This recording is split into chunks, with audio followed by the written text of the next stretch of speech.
एक तरफ आज इंडिया पाकिस्तान का मैच चल रहा है और सभी की निगाहें उस पे है, क्योंकि लगातार विराट कोहली फॉर्म में नहीं है।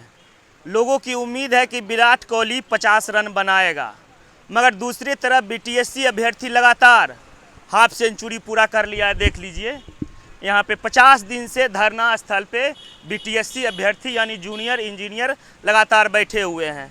ये लगातार सभी नेताओं से मिलते हैं। कल ये गए थे डिप्टी सीएम से मुलाकात करने, पर इनकी मुलाकात डिप्टी सीएम तेजस्वी यादव से नहीं हो पाया। यह वही तेजस्वी यादव है जो इनके मुद्दे को बिहार विधानसभा में उठाया था, मगर मुलाकात नहीं हो पाती है।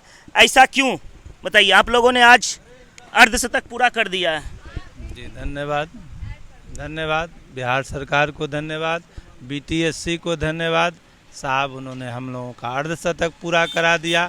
और बिहार की जनता को धन्यवाद, सरकारों को धन्यवाद साहब। अब विश्व कीर्तिमान बनने जा रहा है। लोग अब अपने नौकरी के लिए रोड पर बैठने का कीर्तिमान स्थापित हो रहा है इसी बिहार में साहब। तो सत्याग्रह का एक कीर्तिमान नील की खेती के विरोध में हुआ था साहब। अब जेन्युइन लोग जो हैं वो अब अपनी नौकरी के लिए बैठ करके विश्व का कीर्तिमान स्थापित करेंगे साहब। अभी 50 क्या हुआ, 5000 वर्षों तक भी प्रतीक्षा करने की आवश्यकता है साहब, क्योंकि असंवेदनशीलता की तो प्रकाष्ठा है। जनता का क्या बोलिएगा? आज मैच है, सभी लोग तो मैच पे निगाहें होगी। इंडिया पाकिस्तान का मैच चल रहा है। लोग सोचते होंगे विराट कोहली 50 बना है, यहाँ 6400 अभ्यर्थियों ने 50 ठोक दिया है। नहीं, हम जनता से भी आग्रह करना चाहेंगे साहब, जनता से भी आग्रह करना चाहेंगे साहब। आप ही ने वोट दिया है ना साहब, हमारा भी वोट था उसमें साहब। मैं भी उतना ही दोषी हूँ, मैं भी उतना ही दोषी हूँ इन सरकारों को बनाने के लिए और इन सरकारों के प्रति जितने आप दोषी हैं साहब। आप भी दोषी हैं साहब। आपके सरकारी संवर्ग में आपके काम नहीं होते हैं, इसका दोष आप पर भी है साहब। तेजस्वी यादव के बारे में क्या बोलिए? कल मुलाकात भी नहीं हो पाई। देखिए, मैं तमाम सरकारों के बारे में बोलूँगा, सिर्फ माननीय उप मुख्यमंत्री से ही क्यों प्रश्न करूं। उनके आए हुए तो जुम्मे 4 दिन हुए हैं साहब।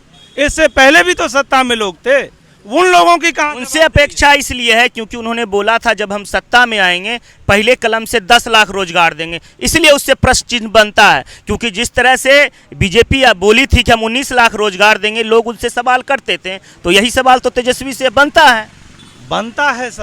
सवाल बनता है साहब। सवाल बीजेपी से भी बनता था, सवाल पहली सरकारों से भी बनता था, और उसका जवाब जुमला मिलता था साहब, जुमला मिलता था।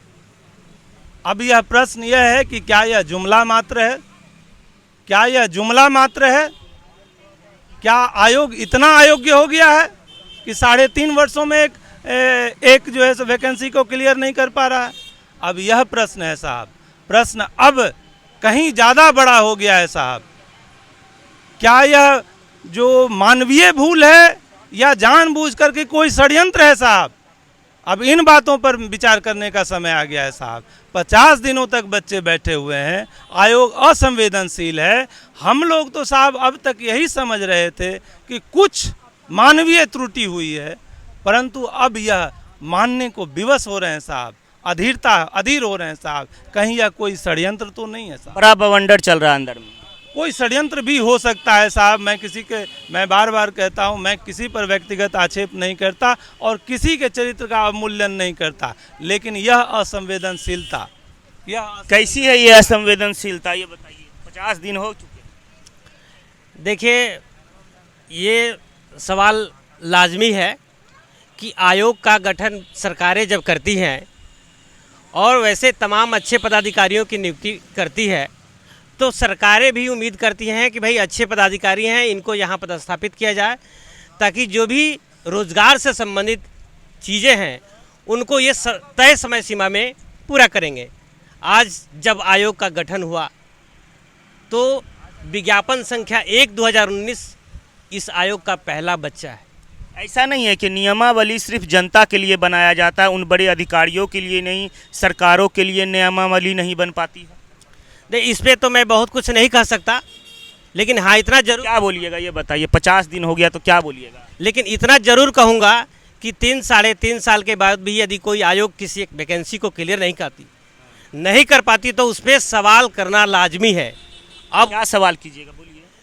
भाई ये सवाल स्पष्ट करना चाह रहा हूं कि या तो ये आयोग के जो बड़े पदाधिकारी हैं वो अयोग्य हैं, उनसे काम नहीं हो पाता, वो इस लायक नहीं, या फिर उनकी कोई दूसरी मंशा है, कोई दूसरी सोची समझी साजिश है जिसके तहत वो आज तक हमको सड़कों पे खाक छानने के लिए। सर्वे सर्वा मुख्यमंत्री डिप्टी सीएम होते हैं, दोनों के संज्ञान में यह मामला है। नहीं लगता है कि ऊपर से प्रेशर बनना चाहिए? मैं इस संबंध में एक बात स्पष्ट करना चाहूँगा। आपने जो ये प्रश्न किया इस संबंध में बहुत ही स्पष्ट और साक्ष्य के साथ मैं कहना चाहूँगा कि माननीय लोगों के पास आधी अधूरी अर्ध सत्य पहुँचाया जाता है साहब।